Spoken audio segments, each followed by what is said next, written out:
Good morning students, welcome to my channel ATSI institute.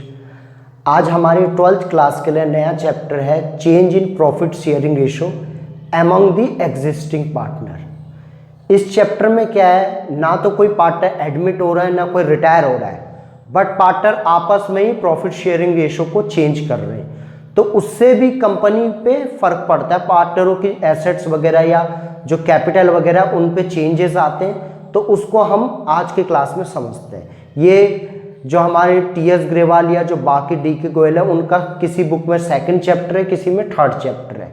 Admission of partner से पहले का जो चैप्टर है हमारा, तो इसको हम आज स्टार्ट करते हैं। चलिए शुरू करते हैं, इसको स्टार्ट करते हैं। देखिए, ये जो टॉपिक है हमारा change in profit sharing ratio among the existing partner, इसमें क्या है, पार्टनर आपस में ही प्रॉफिट शेयरिंग रेशो को क्या करते हैं, चेंज करते हैं। जैसे कोई पार्टनर है, पहले वो स्लीपिंग पार्टनर था, वर्क नहीं कर रहा था, वर्किंग पार्टनर है, तो वो अपने सैलरी ले रहा है या फिर अपने रेशो को ज़्यादा बढ़ाना चाहता है। कोई पार्टनर है, उसने ज़्यादा कैपिटल इन्वेस्ट कर दी तो प्रॉफिट में ज़्यादा हिस्सा लेना चाहता है। तो इस या कोई अदर रीज़न हो सकता है, तो पार्टनर अपना प्रॉफिट शेयरिंग रेशो चेंज करते हैं। तो उससे क्या होता है, कंपनी की जो कोई पार्टनर गेन करता है, कोई पार्टनर क्या करता है, सेक्रीफाइस करता है। तो इसको हम समझते हैं, जैसे मान लीजिए XYZ तीन पार्टनर है, उनका अभी जो रेशो 3:1 है। अब तीनों ने मिलकर डिसाइड किया कि फ्यूचर में जो प्रॉफिट रेशो होगा उनका क्या होगा, न्यू रेशो 1:1:1 होगा। तो अब इससे क्या होगा, कोई पार्टनर गेन करेगा, कोई सेक्रीफाइस।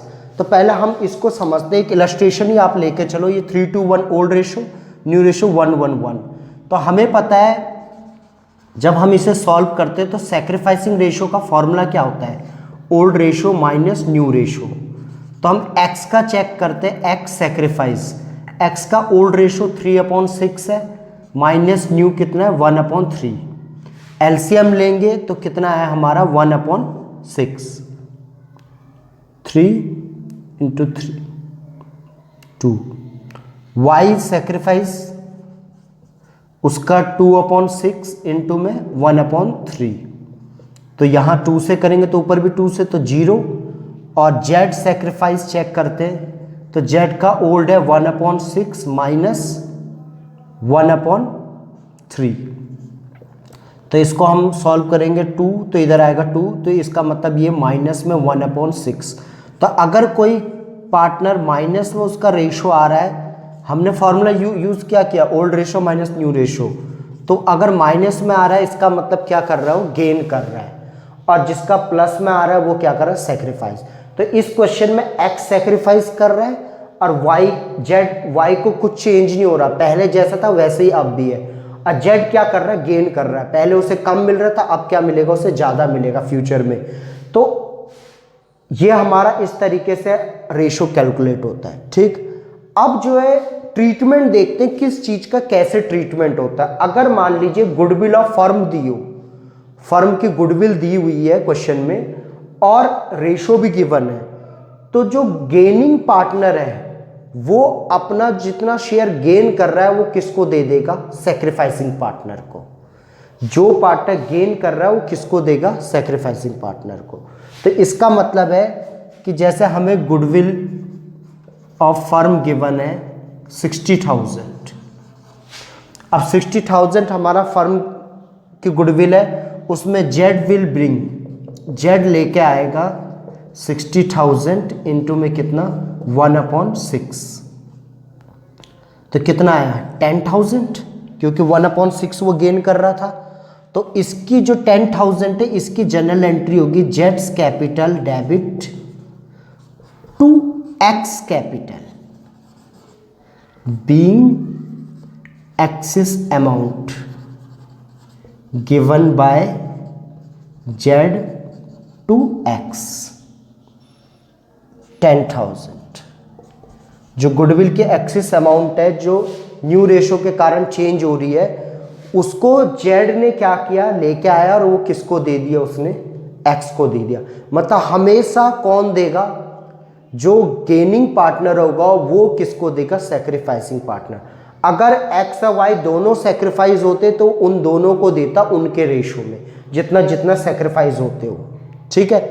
अब ऐसी प्रॉफिट एंड लॉस है, प्रॉफिट एंड लॉस अगर लिखा है क्रेडिट, क्रेडिट का मतलब होता है प्रॉफिट, डेबिट का मतलब लॉस। अगर क्रेडिट लिखा है या एसेट साइड में गिवन है तो उस केस में हम क्या करेंगे, सेम एंट्री, जेड्स capital debit to X capital, यही एंट्री हो जाएगी हमारी।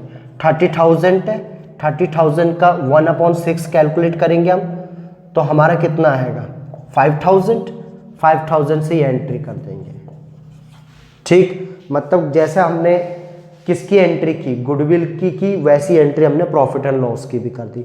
और अगर कोई इंफॉर्मेशन ना गिवन हो तो जनरल रिजर्व की भी हम क्या करेंगे, सेम एंट्री कर देंगे।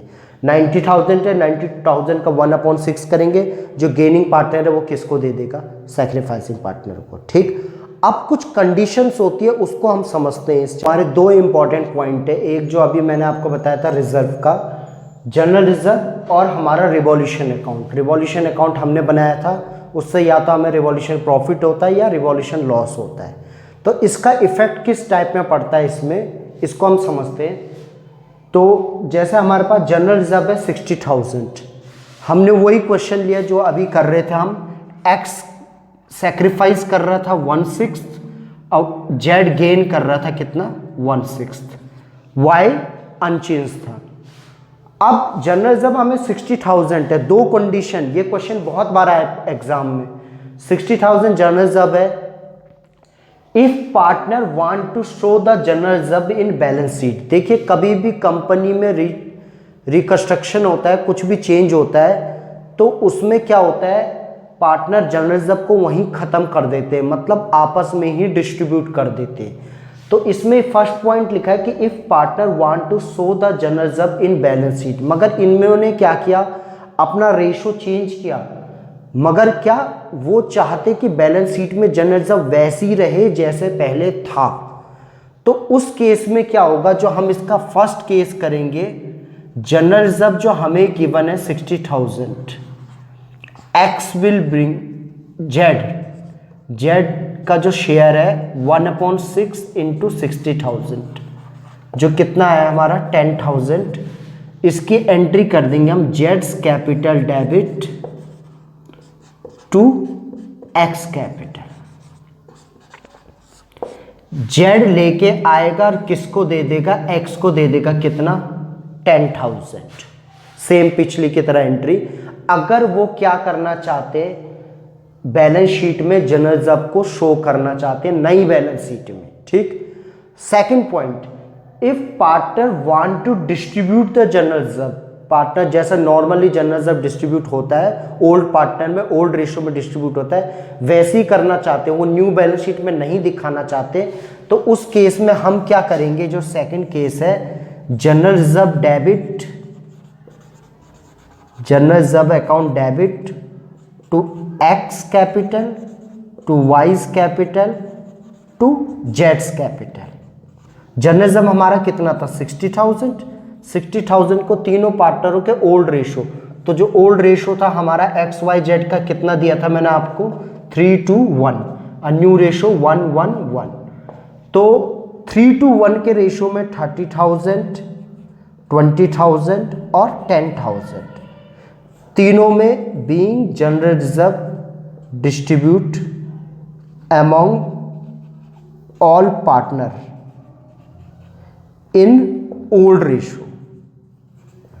ओल्ड रेशो में ओल्ड पार्टनर के बीच डिस्ट्रीब्यूट हो जाएगा अगर वो बैलेंस शीट में शो नहीं करना चाहते, या अगर कोई इंफॉर्मेशन गिवन ना हो तो भी हम यही करते हैं नॉर्मली, ठीक। तो जनरल रिजर्व के दोनों पॉइंट हो गए क्लियर। अगर वो बैलेंस शीट में शो करना चाहते तो गेनिंग पार्टनर हमेशा किसको देगा, सैक्रिफाइसिंग, और अगर वो नहीं करना चाहते तो ओल्ड पार्टनर में ओल्ड रेशो में डिस्ट्रीब्यूट हो जाएगा।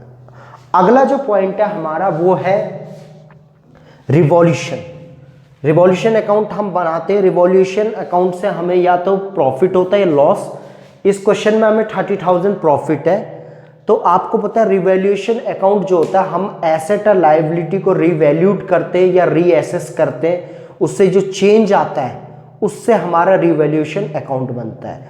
तो अगर एक पॉइंट है, if revised value are to be recorded in the book, अगर पार्टनर रिवाइज वैल्यू रिकॉर्ड करना चाहते हैं, चेंज, मान लीजिए पहले हमारा फर्नीचर 10,000 था, अब डेप्शन लगा कि 8,000 का बच गया, अब बैलेंस शीट में हम रिवाइज वैल्यू, बुक का मतलब बैलेंस शीट से हमारा कि बैलेंस शीट में हम 8,000 दिखाना चाहते हैं, चेंज दिखाना चाहते हैं, तो उस केस में हम क्या करेंगे, रिवॉल्यूशन का प्रॉफिट है तो revaluation account debit to X to Y's capital to जेड्स capital, being revaluation profit distribute among all partner in sacrificing ratio.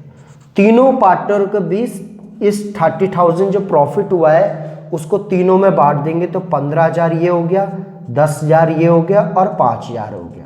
अगर ये लॉस होता तो एंट्री क्या हो जाती, X debit, Y debit, Z debit to revaluation account, ठीक, reciprocal हो जाती मतलब।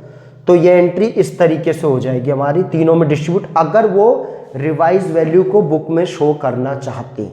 और अगर वो रिवाइज वैल्यू को शो नहीं करना चाहते, मतलब जैसे पुरानी बैलेंस शीट थी वैसी ही नई बैलेंस शीट दिखाना चाहते हैं, कुछ चेंज नहीं करना चाहते वो कैपिटल को छोड़ के, तो उस केस में मतलब जो एसेट लायबिलिटी में चेंज हुआ है हमारा, उसको शो नहीं करना चाहते, पुरानी बैलेंस शीट को ही वैसी दिखाना चाहते हो एसेट लायबिलिटी को, तो उस केस में जो भी हमारा रिवॉल्यूशन प्रॉफिट है, जो गेनिंग पार्टनर है, कौन था गेनिंग पार्टनर, जेड लेके आएगा 30,000 का 1/6 कितना 5,000, और जेड्स capital debit to X capital. और ये कब होगी, जब हम क्या करेंगे, revise value are not to be recorded in the book होगी। तो अगर ये इंफॉर्मेशन गिवन होगी तो being adjustment of revolution among between partners, being adjustment of revolution between partners, ये हम नरेशन लिख देंगे, पार्टनर के बीच रिवॉल्यूशन का एडजस्टमेंट हुआ है, लेन देन हो गया है, ठीक। तो समझ गए दोनों पॉइंट। अगर रिवाइज वैल्यू को हमने शो करना है बैलेंस शीट में, चेंज को दिखाना है, जैसे हम एडमिशन, रिटायरमेंट हर चैप्टर में दिखाते हैं, तो हम रिवॉल्यूशन को ओल्ड पार्टनर ओल्ड रेशो में डिस्ट्रीब्यूट करेंगे। बट अगर हम रिवाइज वैल्यू को नहीं दिखाना चाहते तो हम क्या करेंगे, जो गेनिंग पार्टनर है वो किसको दे देगा, सैक्रिफाइसिंग पार्टनर को हमेशा। आज की क्लास में हमने change in the profit sharing ratio among the existing partner ये चैप्टर स्टार्ट किया था। लगभग हम इसे कंप्लीट कर चुके हैं, बस हमारा एक दो इलस्ट्रेशन देखेंगे नेक्स्ट क्लास में, जिसमें हम इसमें revolution, capital account, balance sheet और कैसे कैपिटल अकाउंट में इसका इफेक्ट पड़ रहा है जब पार्टनर के बीच रेशो का चेंज हो रहा है, इसको हम नेक्स्ट क्लास में समझते हैं। तब तक आप इस वीडियो को एक दो बार रिपीट करके देखिए तो आपको ये चैप्टर आसानी से समझ आ जाएगा, ठीक है। जो हमारे न्यू यूज़र्स हैं उनसे रिक्वेस्ट है कि प्लीज़ इस चैनल को सब्सक्राइब कीजिए, और हमारे जो एग्जिस्टिंग यूज़र्स हैं उनसे हमेशा की तरह रिक्वेस्ट है कि अपने फ्रेंड्स के बीच इसको शेयर कीजिए, लाइक कीजिए।